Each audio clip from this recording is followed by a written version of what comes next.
지료 청구 소송, 잘못 시작하면 큰돈을 지급할 수도. 승소 사례 보기. 오늘은 다른 사람이 내 땅의 일부를 통행로로 사용할 경우 제기할 수 있는 지료 청구 소송에 대하여 소개해드리겠습니다. 사건 내용. A는 B의 주택 옆에 있는 통로로 수십 년 동안 통행하여 왔습니다. A의 주택은 그 길이 아니면 도로로 나갈 수 없게 되어 있습니다. A가 사용하는 길에는 B의 대지 일부가 포함되어 있습니다. 그런데 A와 B 사이에 다툼이 생겼고 통행에 관한 분쟁으로 이어졌습니다. 현장 사진. A는 수십 년간 다른 사람들도 통행하던 길이므로 누구나 다닐 권리가 있고 무상의 통행권이라는 주장을 하였습니다. 하지만 B는 과거 통행료도 지급하고 앞으로도 통행하려면 토지 사용료를 내라고 하였습니다. 이후 A는 변호사를 선임하여 B를 상대로 B의 토지를 통행할 무상의 통행권이 있고 토지 사용료를 지급할 채무가 없다는 채무부존재 확인 소송을 제기하였습니다. 부동산 소송 TF의 법률적 조력. 소송을 당한 B는 부동산 소송 TF를 찾아와 법률 상담을 하였습니다. 인근 토지의 현황과 다른 통행로의 유무를 보니 A에게 통행권이 있는 것은 맞지만 무상이 아니라 지료를 지급해야 하는 통행권이라는 판단을 하였고 B의 의뢰를 받아 지료 청구 소송을 수행하였습니다. 재판에서 A는 통행로가 약 50년 가까이 근처의 공로에 출입하기 위한 유일한 진입로로 무상으로 사용되어 왔으므로 이 사건 통행로의 전 소유자가 독점적이고 배타적인 사용수익권을 포기한 것으로 보아야 하며 B는 이런 사정들을 알면서 부동산을 매수하였으므로 독점적이고 배타적인 사용수익권을 주장할 수 없다고 주장하였습니다. 부동산 소송 TF는 오래 전부터 통행로로 사용되어 왔다는 사정만으로 소유자가 독점적이고 배타적인 사용수익권을 포기한 것으로 볼 수는 없고 민법 제219조 제2항에 따라 차임 상당의 돈을 지급하여야 한다고 주장하였습니다. 사건의 핵심 쟁점. 오랜 기간 통행로로 사용되어 왔고 토지 소유자가 돈을 요구하지 않았으면 배타적 사용수익권을 포기한 것인가. 구체적 상황에 따라 판단되어야 하지만 기본적으로 배타적 사용수익권 포기는 위와 같은 상황에서 주장할 수 있는 법리가 아닙니다. 배타적 사용수익권 포기는 대규모 토지를 분할하여 개발하면서 개발을 위해 일부 토지를 도로로 만드는 경우에 나타나는 논리입니다. 분할된 토지가 각 다른 사람들에게 매매되고 토지마다 건물이나 주택이 지어진 뒤 도로를 통행하고 있는데 어느 날 누군가 도로만을 매수하여 다른 사람들에게 통행료를 지급하라고 주장하는 사안이 대표적인 배타적 사용수익권 분쟁 사례입니다. 이 경우 도로는 최초 분할 매도한 소유자가 나머지 토지 소유들의 효과적인 사용을 위하여 만든 것으로 소유자가 배타적 사용수익권을 포기하였다고 볼 여지가 있습니다. 대법원 판례. 어느 사유지가 종전부터 자연 발생적으로 또는 도로 예정지로 편입되어 사실상 일반 공중의 교통에 공용되는 도로로 사용되고 있는 경우 그 토지의 소유자가 스스로 그 토지를 도로로 제공하여 인근 주민이나 일반 공중에게 무상으로 통행할 수 있는 권리를 부여하였거나 그 토지에 대한 독점적이고 배타적인 사용수익권을 포기한 것으로 의사해석을 함에 있어서는 그가 당의 토지를 소유하게 된 경위나 보유기간, 나머지 토지들을 분할하여 매도한 경위와 그 규모, 도로로 사용되는 당의 토지의 위치나 성상, 인근의 다른 토지들과의 관계, 주위 환경 등 여러 가지 사정과 아울러 분할 매도된 나머지 토지들의 효과적인 사용 수익을 위하여 당의 토지가 기여하고 있는 정도 등을 종합적으로 고찰하여 판단하여야 한다. 대법원 2013. 9, 12. 선고 2013-33,454 판결. 법원의 판단. 부동산 소송 TF는 A와 B가 다투고 있는 사건의 통행로는 위의 판례 또는 법리가 적용될 수 없음을 주장하였습니다. 법원은 이 사건 통행로는 전 소유자가 도로로 사용할 목적으로 다른 토지로부터 분필한 한 필지의 토지가 아니라 A 위 건물과 B 건물 토지상에 존재하였던 건물 간의 이격거리로 인해 자연스럽게 생긴 좁은 골목인 점. 이 사건 통행로 일대의 토지가 모두 동일한 소유자에게 속하였다가 분할, 매도되었다는 등의 사정도 보이지 않는 점 등을 고려하면 이 사건 통행로의 전 소유자가 스스로 이 사건 통행로를 도로로 제공하여 인근 주민이나 일반 공중에게 무상으로 통행할 수 있는 권리를 부여하였거나 이 사건 통행로에 대한 독점적이고 배타적인 사용수익권을 포기하였다는 점을 인정하기에 부족하다고 판결하였습니다.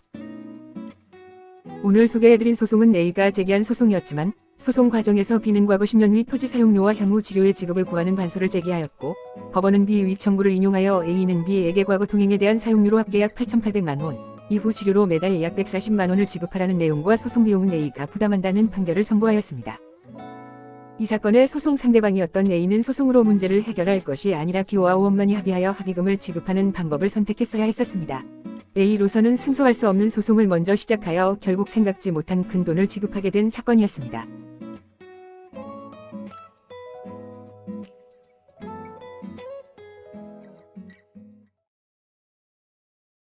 지료 청구 소송, 잘못 시작하면 큰 돈을 지급할 수도. 승소 사례 보기. 오늘은 다른 사람이 내 땅의 일부를 통행로로 사용할 경우 제기할 수 있는 지료 청구 소송에 대하여 소개해드리겠습니다. 사건 내용. A는 B의 주택 옆에 있는 통로로 수십 년 동안 통행하여 왔습니다. A의 주택은 그 길이 아니면 도로로 나갈 수 없게 되어 있습니다. A가 사용하는 길에는 B의 대지 일부가 포함되어 있습니다. 그런데 A와 B 사이에 다툼이 생겼고 통행에 관한 분쟁으로 이어졌습니다. 현장 사진. A는 수십 년간 다른 사람들도 통행하던 길이므로 누구나 다닐 권리가 있고 무상의 통행권이라는 주장을 하였습니다. 하지만 B는 과거 통행료도 지급하고 앞으로도 통행하려면 토지 사용료를 내라고 하였습니다. 이후 A는 변호사를 선임하여 B를 상대로 B의 토지를 통행할 무상의 통행권이 있고 토지 사용료를 지급할 채무가 없다는 채무부존재 확인 소송을 제기하였습니다. 부동산 소송 TF의 법률적 조력. 소송을 당한 B는 부동산 소송 TF를 찾아와 법률 상담을 하였습니다. 인근 토지의 현황과 다른 통행로의 유무를 보니 A에게 통행권이 있는 것은 맞지만 무상이 아니라 치료를 지급해야 하는 통행권이라는 판단을 하였고 B의 의뢰를 받아 치료 청구 소송을 수행하였습니다. 재판에서 A는 통행로가 약 50년 가까이 근처의 공로에 출입하기 위한 유일한 진입로로 무상으로 사용되어 왔으므로 이 사건 통행로의 전 소유자가 독점적이고 배타적인 사용수익권을 포기한 것으로 보아야 하며 B는 이런 사정들을 알면서 부동산을 매수하였으므로 독점적이고 배타적인 사용수익권을 주장할 수 없다고 주장하였습니다. 부동산 소송 TF는 오래 전부터 통행로로 사용되어 왔다는 사정만으로 소유자가 독점적이고 배타적인 사용수익권을 포기한 것으로 볼 수는 없고 민법 제219조 제2항에 따라 차임 상당의 돈을 지급하여야 한다고 주장하였습니다. 사건의 핵심 쟁점. 오랜 기간 통행로로 사용되어 왔고 토지 소유자가 돈을 요구하지 않았으면 배타적 사용수익권을 포기한 것인가. 구체적 상황에 따라 판단되어야 하지만 기본적으로 배타적 사용수익권 포기는 위와 같은 상황에서 주장할 수 있는 법리가 아닙니다. 배타적 사용수익권 포기는 대규모 토지를 분할하여 개발하면서 개발을 위해 일부 토지를 도로로 만드는 경우에 나타나는 논리입니다.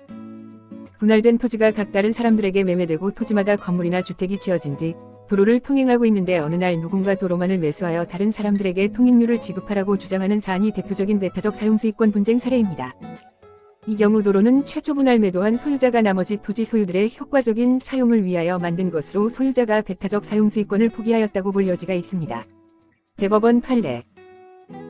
어느 사유지가 종전부터 자연 발생적으로 또는 도로 예정지로 편입되어 사실상 일반 공중의 교통에 공용되는 도로로 사용되고 있는 경우 그 토지의 소유자가 스스로 그 토지를 도로로 제공하여 인근 주민이나 일반 공중에게 무상으로 통행할 수 있는 권리를 부여하였거나 그 토지에 대한 독점적이고 배타적인 사용수익권을 포기한 것으로 의사해석을 함에 있어서는 그가 당의 토지를 소유하게 된 경위나 보유기간, 나머지 토지들을 분할하여 매도한 경위와 그 규모, 도로로 사용되는 당의 토지의 위치나 성상, 인근의 다른 토지들과의 관계, 주위 환경 등 여러 가지 사정과 아울러 분할 매도된 나머지 토지들의 효과적인 사용 수익을 위하여 당의 토지가 기여하고 있는 정도 등을 종합적으로 고찰하여 판단하여야 한다. 대법원 2013. 9, 12. 선고 2013-33,454 판결. 법원의 판단. 부동산 소송 TF는 A와 B가 다투고 있는 사건의 통행로는 위의 판례 또는 법리가 적용될 수 없음을 주장하였습니다. 법원은 이 사건 통행로는 전 소유자가 도로로 사용할 목적으로 다른 토지로부터 분필한 한 필지의 토지가 아니라 A 위 건물과 B 건물 토지상에 존재하였던 건물 간의 이격거리로 인해 자연스럽게 생긴 좁은 골목인 점. 이 사건 통행로 일대의 토지가 모두 동일한 소유자에게 속하였다가 분할, 매도되었다는 등의 사정도 보이지 않는 점 등을 고려하면 이 사건 통행로의 전 소유자가 스스로 이 사건 통행로를 도로로 제공하여 인근 주민이나 일반 공중에게 무상으로 통행할 수 있는 권리를 부여하였거나 이 사건 통행로에 대한 독점적이고 배타적인 사용수익권을 포기하였다는 점을 인정하기에 부족하다고 판결하였습니다. 오늘 소개해드린 소송은 A가 제기한 소송이었지만 소송 과정에서 B는 과거 10년 위 토지 사용료와 향후 치료의 지급을 구하는 반소를 제기하였고 법원은 B 위 청구를 인용하여 A는 B에게 과거 통행에 대한 사용료로 합계 약 8,800만 원, 이후 치료로 매달 약 140만 원을 지급하라는 내용과 소송 비용은 A가 부담한다는 판결을 선고하였습니다. 이 사건의 소송 상대방이었던 A는 소송으로 문제를 해결할 것이 아니라 B와 원만히 합의하여 합의금을 지급하는 방법을 선택했어야 했었습니다. A로서는 승소할 수 없는 소송을 먼저 시작하여 결국 생각지 못한 큰 돈을 지급하게 된 사건이었습니다.